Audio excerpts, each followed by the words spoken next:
Nilewa wale se orisha.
A gente acabou conhecendo a Ana Mazzotti, a obra dela, né, como musicista, e depois disso a gente foi linkar e realmente ficar sabendo que ela nasceu em Caxias, a cidade que a gente também vive e tá falando agora. E isso motivou muita gente para estar fazendo esse documentário, principalmente por resgatar uma pessoa que nasceu na cidade e que tem um trabalho tão diferente de todas as pessoas que talvez tenham nascido aqui na cidade. A Ana tinha uma visão aberta, então ela tinha um conhecimento, e ela tinha, como cantava, ela ouvia a música aqui, em seguida ela estava cantando. Ela era assim, super dotada em termos musicais, e desde criança que ela tinha essa facilidade. Ela tinha aptidão para composições, pela musicalidade dela e pelo gosto que ela tinha pela música, para fazer coisa boa, bonita. Aos 4, 5 anos de idade, ela mostrou muito interesse em ter um acordeon. O papai comprou um bem pequenininho para ela e ela começou a ter esse primeiro contato com a música através desse acordeon. O que era Ana Mazzotti? Ana Mazzotti era uma menina que com 12 anos regia o coral aqui das Freiras, depois no colégio, que em 71, com 21 anos, ela assumiu a regência do maior coral de Bento Gonçalves, que é o Coral Bento Gonçalvense, que gravou os discos, e ela assumiu a regência do colégio, do coral, que virou o Coral Bento Gonçalvense, e depois aparece como crooner de um conjunto de rock.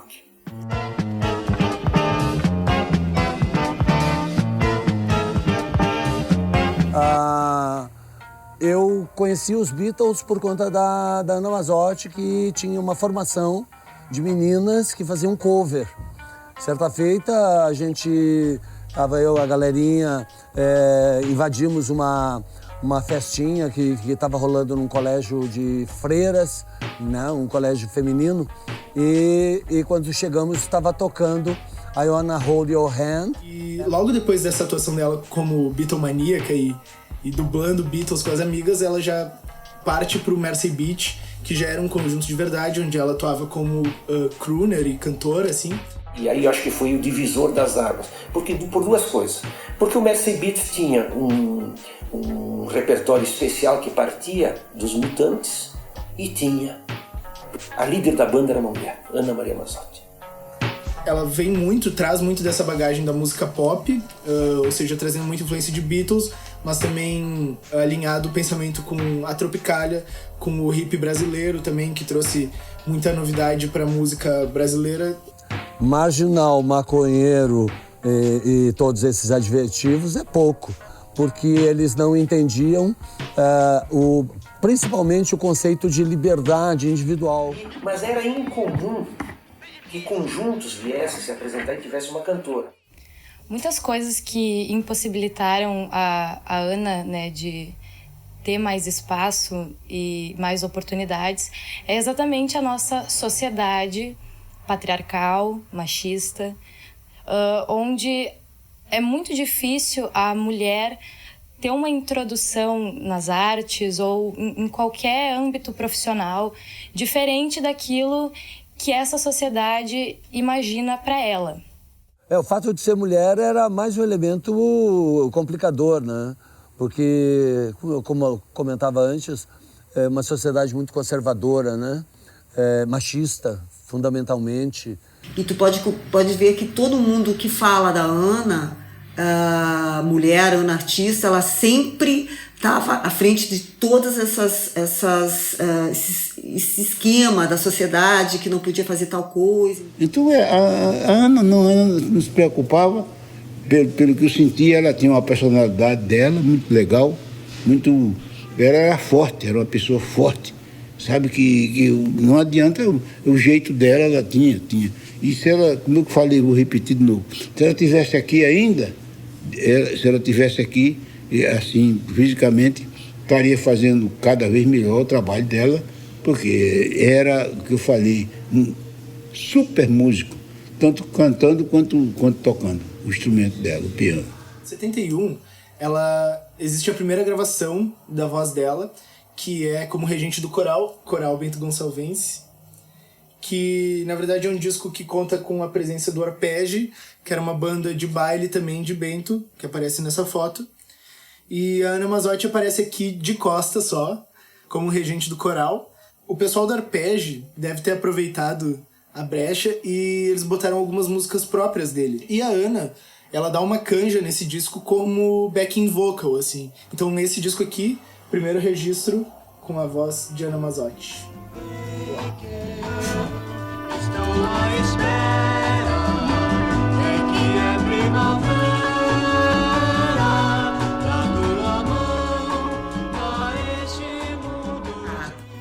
Parece que só o tocar o piano não bastava. Ela gostava de transmitir o que estava sentindo e começou a compor. Participou de vários festivais de música em Bento, ganhou esses festivais, né?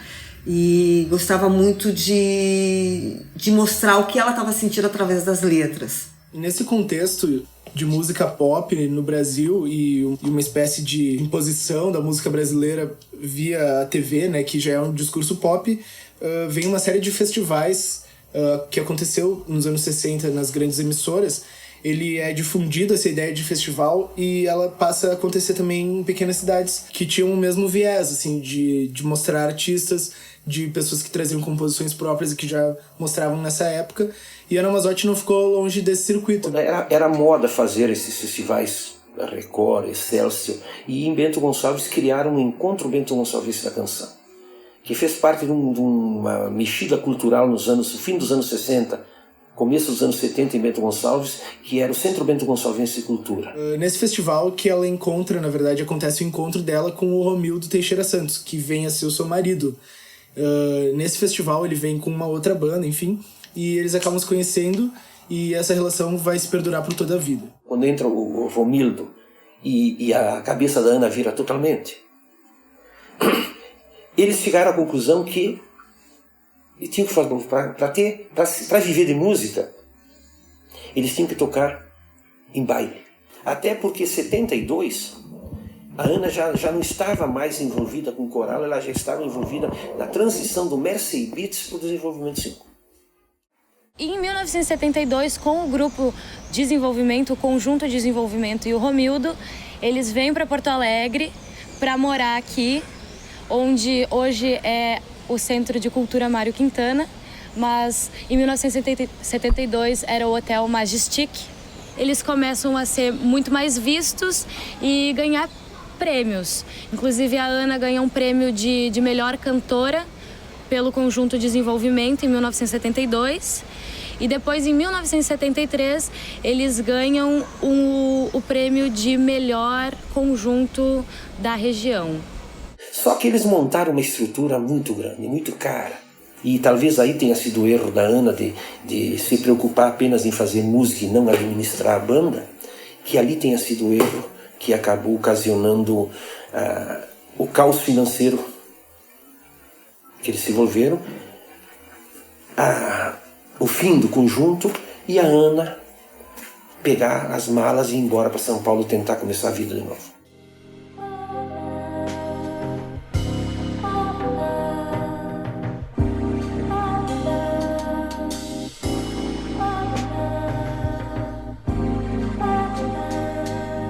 Eu cheguei até aqui, eu não vou voltar. Eu tenho que seguir, só o mar pela frente. Eu decidi que eu vou andar para frente.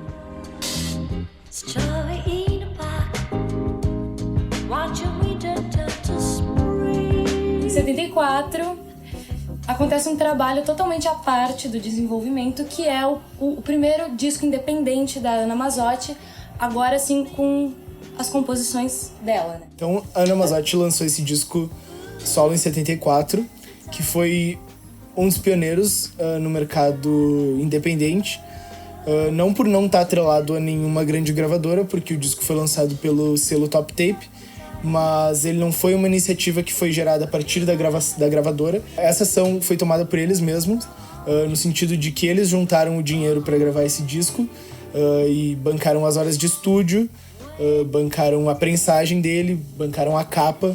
É uma capa super luxuosa, né, pra época. Ele é um dos primeiros a serem feitos nesse formato, onde o artista juntava o dinheiro para conseguir levar ele para fazer uma gravação. E nos anos 70 também os artistas começaram a criar uma consciência de que eles não queriam mais estar vinculados com as gravadoras, porque as gravadoras mandavam muito mais no trabalho deles do que o próprio artista. Nos anos 90, principalmente, quando o vinil estava começando a decair e o CD estava começando a ascender, muitos discos brasileiros começaram a ser procuradíssimos por europeus e japoneses, principalmente os discos dessa época, e que tinham o som voltado mais para um groove, para um balanço, que o disco dela é perfeito do início ao fim, nesse caso, né? O fato também desse disco ter sido lançado independente, ter sido feita poucas cópias, e ele não ter sido distribuído da mesma maneira que os discos comerciais, fez com que ele criasse uma mística ao redor. Quando o carnaval chegar, eu vou me espalhar na avenida.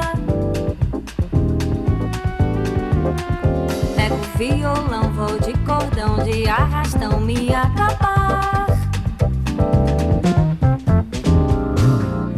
Louvo a terra que compôs teu nome, louvo o Pai que soube te pintar, desta cor tão negra como a terra, mas tão viva quanto o sol no mar. E uma coisa interessante também que permeia esse disco é o fato de o Azimuth tocar nele. O disco foi gravado no mesmo estúdio onde o Azimuth também estava gravando o primeiro disco deles, que é o Estúdio Havaí, no Rio de Janeiro. Esse estúdio gravou muitos outros discos importantes da música brasileira, apesar de não ser muito um estúdio muito bom para a época. O Azimuth então estava gravando o disco deles também nessa época, o primeiro disco. Eles são discos muito parecidos, assim. Toda a base de arregimentação são com os mesmos instrumentos, os mesmos músicos. E o fato dele ter sido feito independentemente, sem o vínculo da gravadora, acabou gerando isso também. E aí a Ana Mazzotti vai pra... Eu não sei como também surge isso, mas surge um convite pra ela regravar esse disco de 74, e o que ela faz, na verdade, é regravar os vocais, ela adiciona alguns backing vocals também, sopros são adicionados, trompete, trombone, enfim. Grandes músicas do disco de 74 estão nessa outra versão de 77. Tem gente que cede, que fala bem pouco, você sabe. No tempo velho tem gente que fica sem nada de novo. Eu me recuso a ficar, eu me recuso a falar. Pra tudo há tempo, esse tempo não passa, virando suspense. Isso é mal, nada fica um bocado de tempo pesando no espaço. Tem uma música inédita também nesse disco, que é Eita Samba Bom. É a única composição inédita dela desse ano. Eita samba bom, dançado na soleira. Eita samba bom, parece uma rancheira. Eu vi um tempo bom, eu vi correr de mim. Moreno dói saber que o tempo está no fim. Chaleira no quintal, sem água pra beber. Espora meio pau, cavalo. Surge uma oportunidade para uma das músicas da Ana entrar numa trilha sonora da novela O Profeta, da TV Tupi, que é esse disco aqui, com um canto de meditação. Ouço canto de guerra subir do sal, do moinho que a terra revirou. Ouço canto de guerra do irmão igual, que da terra correu e não mais voltou. A Ana, na verdade, a Ana que estava aqui na região sul, principalmente em Bento, ela era uma Ana muito roqueira, digamos assim. Ela estava totalmente influenciada e curtindo muito as coisas que vinham tanto de fora como Beatles, mas também atenta a coisas que estavam sendo feitas no Brasil no sentido de Mutantes. Tropicália. Tropicália, mas mais voltado pro rock, né? Mutantes, principalmente, sim. E quando ela conhece o Romildo, na verdade começa a puxar ela para um outro lado, que é o lado jazzista, assim. E ela começou a ouvir muita coisa, assim, muitas divas do jazz e começou a se interessar muito pelo trabalho delas, que musicalmente também é muito rico e que conta com esses timbres de mulheres, né? Ela aperfeiçoou muito mais, tendo contato depois com os discos dessas mesmas cantoras jazzistas americanas. Ella Fitzgerald, Sarah Vaughan, gente maravilhosa, Cat Martini, Chick Corea, que também teve um papel muito grande na vida dela. Grand Chic, esse é o apelido que se dá o Chick Corea. Pelo menos foi assim que ele escreveu uma dedicatória ao Hermeto Pascoal em 3 partituras que ele presenteou e que eu fui a portadora. O Chick Corea é um dos maiores e melhores músicos contemporâneos norte-americanos. Ele esteve aqui ano passado com Gary Burton, fazendo uma mini temporada no Iambi. Nós tivemos um rápido contato, tocamos juntos e eu acabei fazendo uma música que eu dediquei a ele e que eu dei o nome de Grand Chic.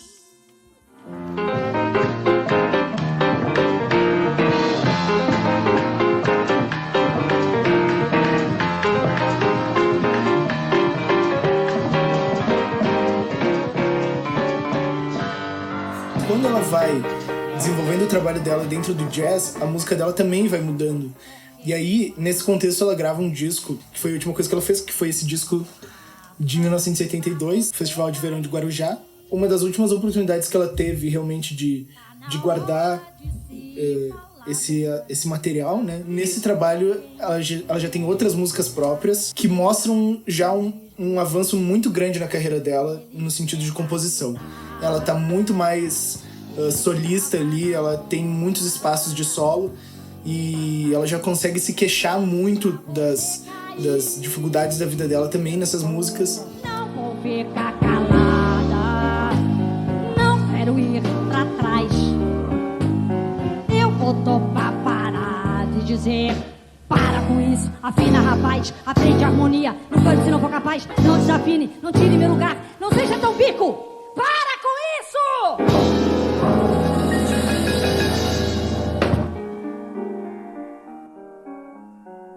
O Brasil, infelizmente, tem essa coisa de você não está no esquema, você não está no sistema, você não consegue. Para mim também esse negócio de free jazz foi uma grande decepção, porque eu sabia que havia uma condição, há uma condição. Exato. Agora havia. Em resumo, não há espaço. Eu não quero ser chata, não quero ser negativa, eu estou falando aquilo que eu estou sofrendo. Claro. Quer dizer, o Brasil está me cansando, não o país Brasil, os brasileiros em geral estão me cansando pela forma de ser Então eu cheguei à conclusão que eu havia chegado até o Rio de Janeiro e que eu deveria pensar seriamente em procurar outro lugar. Ela não conseguia entrar, justamente por ter o timbre parecido com a Elisa. A Elisa é uma grande cantora, foi uma grande cantora, continua sendo. Eu aprendi muito com ela, a Ana também ouvia muito, mas infelizmente eles ligavam. A Ana, isso, por ser gaúcha também, e ela teve muitas portas fechadas por causa disso. Não tem nada a ver com a Elis Regina. O que ela cantava, o que ela fazia, interpretava do jeito dela, mas tem uma coisa que eu chamo de semelhança, que pode ser parecida. O cara que toca saxofone, com outro cara que toca o mesmo saxofone, o sax alto, mesmo que ele não queira, tem uma semelhança com o outro. Agora, tem as pessoas que procuram imitar mesmo. Isso infelizmente, é a maioria, em tudo que você possa imaginar, na música principalmente. Então aí a coisa fica aquele negócio padronizado, que aí a imprensa fala mais disso, e isso acaba fazendo mais sucesso, e o coitado do povo é que paga caro, porque dizem que é o povo que quer, e mentira. É porque é mais divulgado, mais difundido a coisa. Eu acho que isso cria um distanciamento da qualidade musical de alguém que pretende fazer um trabalho autoral, né, mais pessoal, e não se engajar nessas fórmulas prontas. Eu acho que esse distanciamento é que é a dificuldade. Ela também já estava com uma turnê internacional visada, só que não deu tempo para ela realizar esses outros projetos que talvez fossem projetos que finalmente iam dar aquele empurrão na Ana, sabe? E ela ia ser vista e ela ia ser ouvida por muita mais gente e tudo mais. Isso aí tudo deixa triste que tenha sido esquecido, que não tenha sido registrado, que ela não tenha tido tempo. É porque não teve tempo, né? Porque foi interrompido. A Mazzotti seria tipo o Gismonti, assim, né? Muito embora, talvez ela até estivesse à frente desse case do Gismonti, porque ela já andava por São Paulo, ela já andava transitando entre os grandes. E, lamentavelmente, Ana não pôde dar prosseguimento àquilo tudo que ela tinha para oferecer a um grande público. E eu não sei se tive a felicidade ou a infelicidade de conversar com Ana pelo telefone na véspera de sua morte. Ela dizia de suas angústias, de seus temores, de sua fé, mas se entregava. Ela disse: eu estou entregue a Deus. E Deus a levou.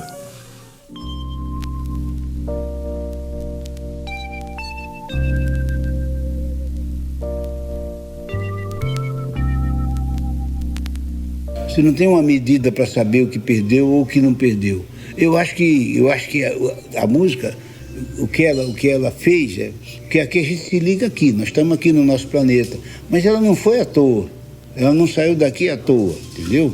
Ela foi convocada. Tem muita gente que vai assim, você pode ver que esse pessoal assim, a maioria vai tudo assim meio prematuramente, entendeu? E outra coisa também, é uma coisa que você sente, você não sabe por quê. O que eu quero dizer, o que ela perdeu, não, ela nunca não perdeu nada. Por tudo que aconteceu, ela não perdeu, porque chegou o tempo dela, ela foi e pronto.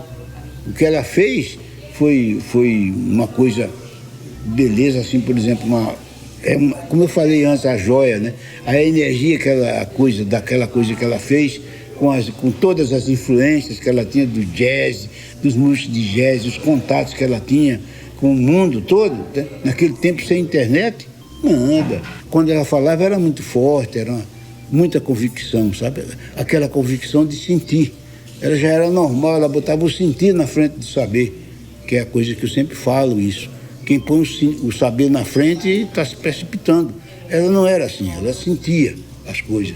Então está aí o resultado de deixar gente no mundo, que nem vocês, que se interessaram pelo trabalho dela, para as novas gerações também conhecerem justamente aquela coisa o que a Ana Mazzotti deixou na Terra, fisicamente. Porque espiritualmente ela leva para onde ela estiver, para qualquer lugar que ela estiver.